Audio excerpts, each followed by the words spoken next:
सद्गुरुदेव भगवान की जय। 10वें अध्याय का महात्म्य।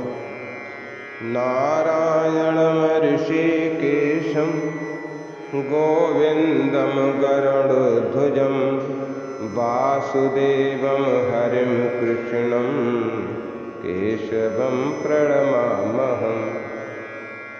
10वें अध्याय के महात्म्य को बतलाते हुए भगवान शिव कहते हैं, देवी अब तुम 10वें अध्याय के महात्म्य की परम पावन कथा सुनो, जो स्वर्ग रूपी दुर्ग में जाने के लिए सुंदर सोपान और प्रभाव की चरम सीमा है। काशीपुरी में धीर बुद्धि नाम से विख्यात एक ब्राह्मण था, जो मेरी प्रिय नंदी के समान भक्ति रखता था और पावन कीर्ति के अर्जन में तत्पर रहने वाला, शांत चित्त और हिंसा, कठोरता और दुस्साहस से दूर रहने वाला था। जितेंद्रिय होने के कारण वह निवृत्ति मार्ग में स्थित रहता था। उसने वेद रूपी समुद्र का पार पा लिया था और वह संपूर्ण शास्त्रों के तात्पर्य का ज्ञाता था। उसका चित्त सदा मेरे ध्यान में संलग्न रहता था।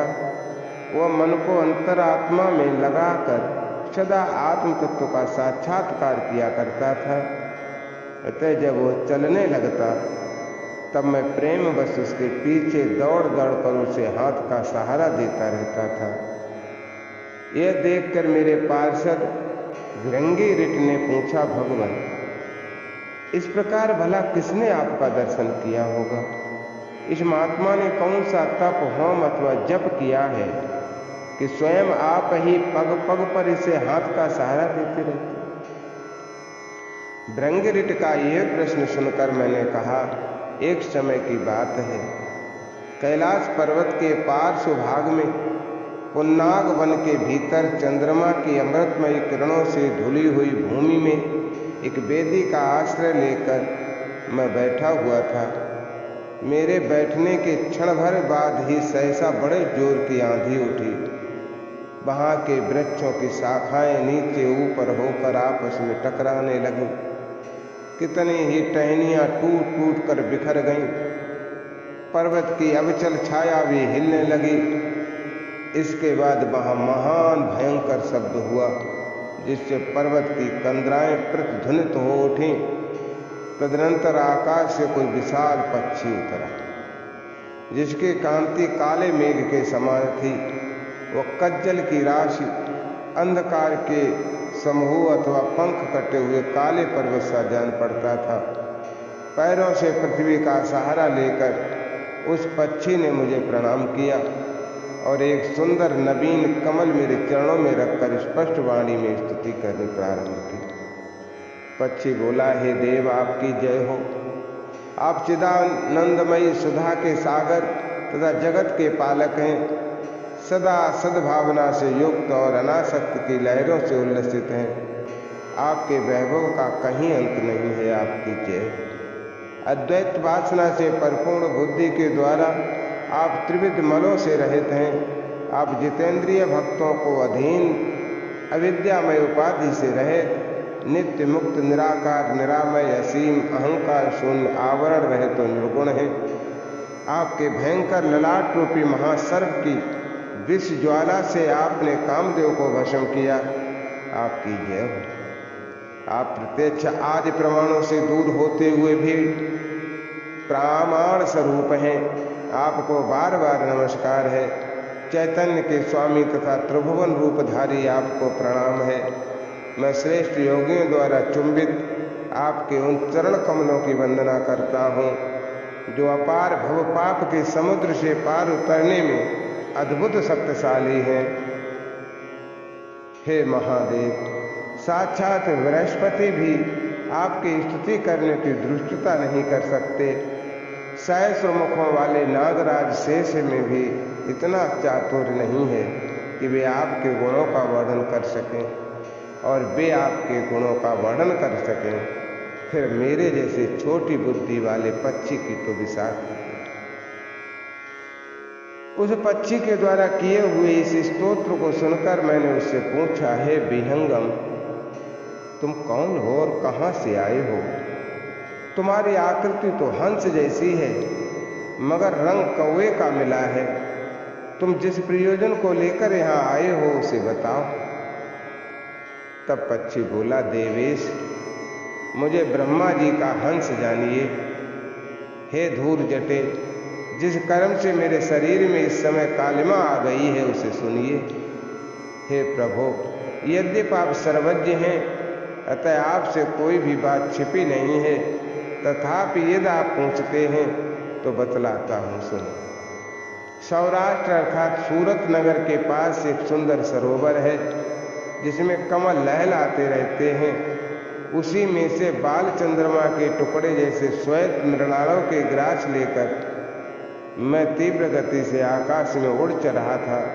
उड़ते उड़ते सहसा वहां से पृथ्वी पर गिर पड़ा। जब होश में आया और अपने गिरने का कोई कारण न देख सका तो मन ही मन सोचने लगा, हो ये मुझ पर क्या पड़ा है, आज मेरा पतन कैसे हो गया?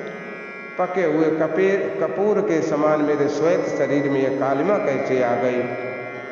इस प्रकार विस्मित होकर मैं अभी विचार ही कर रहा था कि इस पोखरे के कमलों में से मुझे ऐसी वाणी सुनाई दी, अरे हंस उठो, मैं तुम्हारे गिरने और काले होने का कारण बताती हूँ।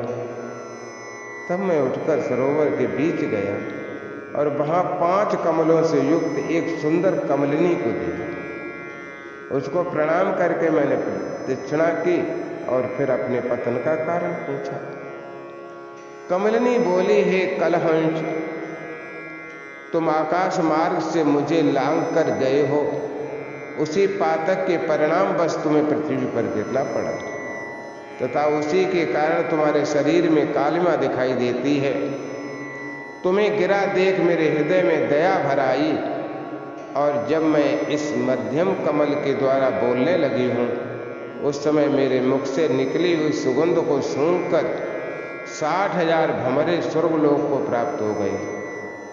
हे पक्षीराज, जिस कारण मुझ में इतना प्रभाव आया है उसे बतलाती हूँ, सुनो। इस जन्म से पहले तीसरे जन्म में मैं इस पृथ्वी पर एक ब्राह्मण की कन्या के रूप में उत्पन्न हुई थी। उस समय मेरा नाम सरोज बदना था। मैं गुरुजनों की सेवा करते हुए सदा एकमात्र पतिव्रत के पालन में तत्पर रहती थी। एक दिन की बात है, मैंने एक मैना को पढ़ा रही थी। इससे पति सेवा में कुछ विलंब हो गया। इससे पति देवता कुपित हो गए और उन्होंने श्राप दे दिया, पापनी तू मैना हो। और मरने के बाद यद्यपि मैं मैना हुई थी तथापि पातिव्रत के प्रसाद से मुनियों के ही घर में मुझे आश्रय मिला।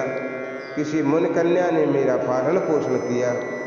मैं जिनके घर में थी वे ब्राह्मण प्रतिदिन विभूति योग के नाम से प्रसिद्ध श्री गीता जी के 10वें अध्याय का पाठ करते थे और मैं उस पापहारी अध्याय को सुना करते थे। विहंगम, काल आने पर मैं मैना का शरीर छोड़कर 10वें अध्याय के मातम से स्वर्गलोक में एक अप्सरा हुई। मेरा नाम हुआ पद्मा और मैं पद्मा की प्यारी सखी हो गई। एक दिन मैं विमान से आकाश में विचर रही थी। उस समय सुंदर कमलों से सुशोभित इस रमणीय सरोवर पर मेरी दृष्टि पड़ी और उसमें उतरकर ज्यों ही मैंने जलक्रीड़ा आरंभ की त्यों ही दुर्वासा मुनि आ धमके। उन्होंने वस्त्रहीन अवस्था में मुझे देख लिया। उनके भय से मैंने स्वयं ही कमलिनी का रूप धारण कर लिया। मेरे दोनों पैर 2 कमल हुए, दोनों हाथ भी 2 कमल हो गए और शेष अंगों के साथ मेरा मुख भी कमल हो गया। इस प्रकार मैं 5 कमलों से युक्त हुई। मुनिवर, दुर्वासा ने मुझे देखकर उनके नेत्र क्रोधाग्नि से जल रहे थे। तो मुनिवर दुर्वासा बोले, पापनी, तो इसी रूप में 100 वर्षों तक अब यहीं पड़ी रही।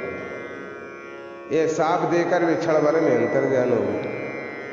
कमलिनी होने पर भी विभूति योग अध्याय के मातम से मेरी वाणी लुप्त नहीं हुई है। मुझे लांघने मात्र के अपराध से तुम पृथ्वी पर गिर पड़े हो। सो हे पक्षराज, यहाँ खड़े हुए तुम्हारे सामने ही आज मेरे शाप की निवृत्ति हो रही है, क्योंकि आज 100 वर्ष पूरे हो गए। मेरे द्वारा गाए जाते हुए उस उत्तम अध्याय को तुम भी सुन लो और उसके श्रवण मात्र से तुम भी आज मुक्त हो जाओगे। यह कहकर पद्मिनी ने स्पष्ट और सुंदर वाणी में 10वें अध्याय का पाठ किया और वो मुक्त हो गए। उसे सुनने के बाद उसी के दिए हुए इस कमल को लाकर मैंने आपको अर्पण किया। इतनी कथा सुनकर उस पक्षी ने अपना शरीर त्याग दिया। यह एक अद्भुत सी घटना हुई। वही पक्षी अब 10वें अध्याय के प्रभाव से ब्राह्मण कुल में उत्पन्न हुआ है। जन्म से ही अभ्यास होने के कारण शैशवावस्था से ही उसके मुख से सदा गीता जी के 10वें अध्याय का उच्चारण हुआ करता है। 10वें अध्याय के अर्थ चिंतन का यह परिणाम हुआ है कि ये सब भूतों में स्थित शंख चक्रधारी भगवान विष्णु का सदा ही दर्शन करता है। इसकी स्नेहपूर्ण दृष्टि जब कभी किसी देहधारी का के शरीर पर पड़ जाती है, तब वो चाहे शराबी हो, चाहे ब्रह्म हत्यारा ही क्यों न हो, मुक्त हो जाता है। तथा पूर्व जन्म में अभ्यास किए हुए 10वें अध्याय के माध्यम से इसको दुर्लभ तत्व ज्ञान का प्राप्त हुई है। इसने जीवन मुक्ति भी पा ली है। अतः जब ये रास्ता चलने लगता है तो मैं इसे हाथ का सहारा दिए रहता हूँ।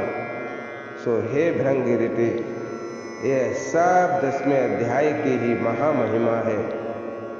भगवान शिव कहते हैं, हे पार्वती, इस प्रकार मैंने भृंगिरिट के सामने जो पापनाशक कथा सुनाई थी, वही तुमसे भी कही है।